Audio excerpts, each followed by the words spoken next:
ভকতৰ সেৱাত কৃপণালী নকৰিব।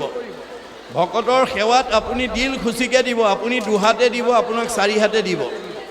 আপুনি এগুণ কৰিব, আপোনাক অনন্ত গুণ দিব। এক গুণ লগাইলে অনন্ত গুণ হয়। নাজানি মুগুদ সবে ধন সাঞ্চিত হয়।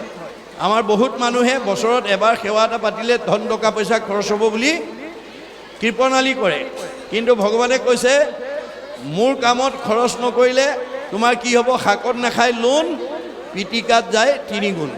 তোমাৰ মই বহুত পইচা বেয়া কামত খৰচ কৰাই দিম।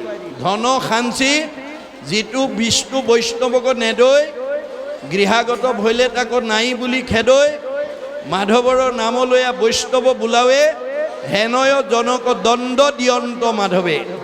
ভগৱন্তই কৈছে মই দিয়া ধন থাকি মোৰ কামত যদি ব্যয় কৰিবলৈ টান পোৱা, তোমাক মই বৈষ্ণৱেই হোৱা বা অবৈষ্ণৱেই হোৱা, তোমাক মই দণ্ড দিম, শাস্তি দিম। কেনেকৈ দিম? নহি চোৰে নেই নহি অগ্নিয়ে দহয়। হয় তোমাৰ ধন টকা পইচা চুৰ ডকাইত উগ্ৰপন্থীয়ে নিব, নহয় জুয়ে পুৰিব, নহয় আকস্মিক দুৰ্ঘটনা বেমাৰ আজাৰ হৈ ডাক্তৰে খাব, নহয় কাজিয়া পেচাল লাগি কেছ মামলা লাগি পুলিচে খাব। সিমানতো মই ৰেহাই নিদিওঁ।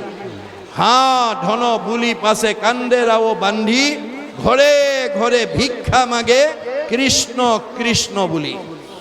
মোৰ কামত খৰচ নকৰা মানুহৰ পইচাটো মানে ধন থাকি খৰচ নকৰা মানুহক মই পিছৰ জন্মত ভিক্ষাৰী কৰি পঠিয়াই দিম। আৰু মোৰ নাম লৈ ভিক্ষা খুজিলেহে তেওঁ সেই পাপৰ পৰা বা সেই দুখৰ পৰা মুক্ত হ'ব পাৰিব। আপোনালোকে গাড়ীয়ে মটৰে ট্ৰেইনত গ'লে দেখিব, যি জনগোষ্ঠীয়ে ভিক্ষাৰী নহওক সদায় ভগৱন্তৰ নাম লৈ ভিক্ষা কৰে। এয়া ভাগৱতৰ দৰ্শন।